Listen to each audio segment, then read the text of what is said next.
Hello everyone, welcome to this Godot Cloud Save tutorial. Today we are going to use SilentWolf to save your player's data on the cloud. Among the options I've explored, SilentWolf is the easiest solution to implement. It is designed especially for Godot. It offers simple and essential features including leaderboard, player authentication, and cloud save. Currently it's free, but the developer mentioned that they will start charging at some point, and it should be an indie-friendly pricing. Another advantage of using SilentWolf is that it provides some pre-made scenes for authentication. That's one of the reasons why I said it's the easiest to implement. Alright, now we know what SilentWolf is, let's jump into the tutorial. So the first thing you want to do is create an account. You should know how to do it, so I'm not going to waste time on it. Once you have done that, create a new game on the SilentWolf website. Here's the game ID and the API key for your game. We'll need them later. To install SilentWolf to your game, download the zip file from the website. Extract it to the add-ons folder of your game. Next, go to Project Settings and enable the plugin. It should automatically add an autoload script. We want to run the configuration code when the game starts. There's two ways to do it. You can either add it to the script of the first scene of your game, or add it to an autoload script. We'll go with the autoload method. Now create a script called global or whatever name you want. Go to Project Settings, Autoload, add a global script we just created.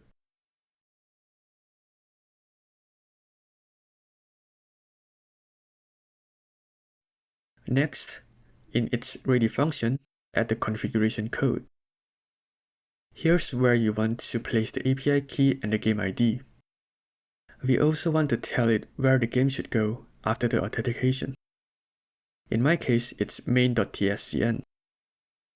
For the login, email confirmation, and password reset, I'm going to use the pre-made scene. If you are not using email confirmation, comment out this line. More on that later. You can tell the game if it should remember the player after login and how long it should remember for.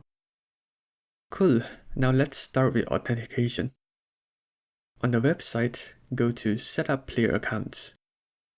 You'll see the instruction to install SilentWolf.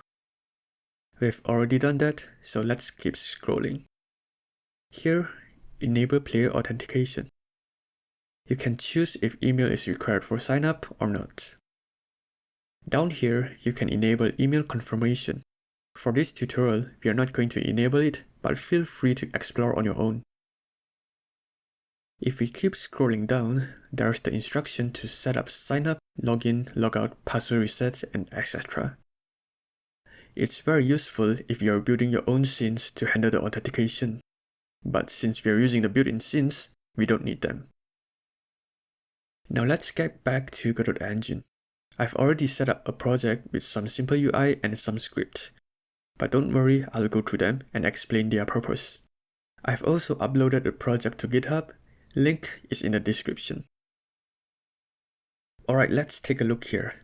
We have a label to show the login state, a register button, a login button, and a logout button. They are connected to these functions in the script. When the register button is pressed, we go to the pre-made register scene. Similarly, when the login button is pressed, we go to the pre-made login scene. When the logout button is pressed, we call silentwolf.auth.logoutPlayer. In the ready function, we want to auto-login the player. Once it's done, it will emit a signal. Similarly, when the player logs in or logs out, they will emit a signal as well. We connect the signals to these two functions. They will update the login state label. If the login player is not null, that means the player is logged in. If it's null, that means the player is not logged in. Alright, let's test the implementation. Let's go to register. Then enter the username, the email, and the password. If you have email confirmation enabled, you'll go to a page where you need to enter the confirmation code once you click the submit button. But since we have that feature disabled, it should bring us to the home screen. Great, now we are logged in. Let's try the logout button. Working as intended. Now the login button. It should bring us to the pre-made login scene. We can enter the username and password here. There's an option to remember the player.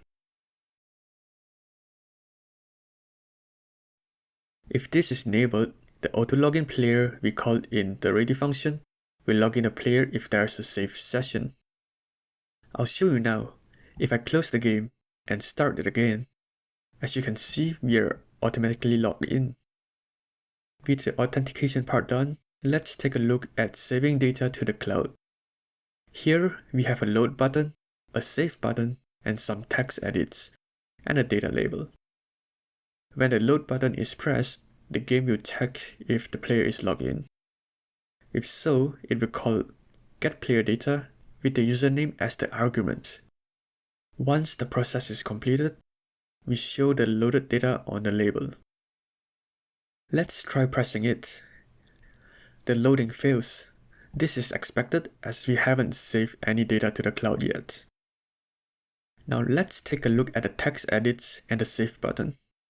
When it's pressed, we create a dictionary called player data and populate it with the contents we have in the text edits. Then the game checks if the player is logged in and calls save player data. The function takes in the username and also the dictionary we just created. Once the upload process is completed, the game updates the data label. The key can be something like task 1 and its data will be like. The second key can be task 2 and the data will be subscribe. Press the save button. Save success. Now let's try the load button again. Great, it's getting the data back from the cloud. Before I wrap this tutorial up, I want to mention some limitation of SilentWolf. First of all, you can only save and load all data. There is no option to write on a single key. Doing so will overwrite all the data of the player. Let me show you. So here we have the data for 2 keys saved in the cloud.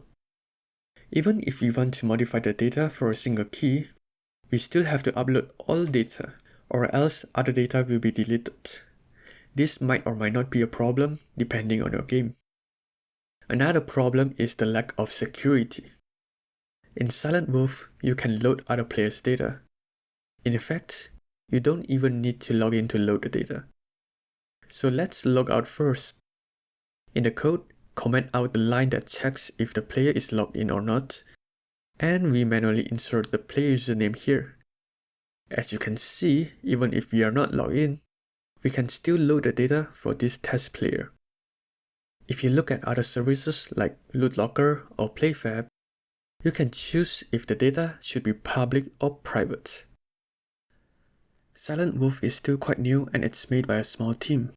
It's not as mature as Firebase or PlayFab, which has been around for quite a long time, and are backed by megacorps like Google and Microsoft. But there's already quite a number of games using it, so I won't be too worried about its reliability. I actually found a bug where the player data could not be saved if there's a space in a key or the data string. I reported to the developers and got a reply from them the very next day, which is a sign that SilentWolf is still being actively worked on by its developers. By the way, I'm going to make more tutorials on Godot Cloud Save with other services.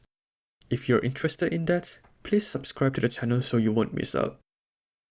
Thanks for watching, and I'll see you in the next one.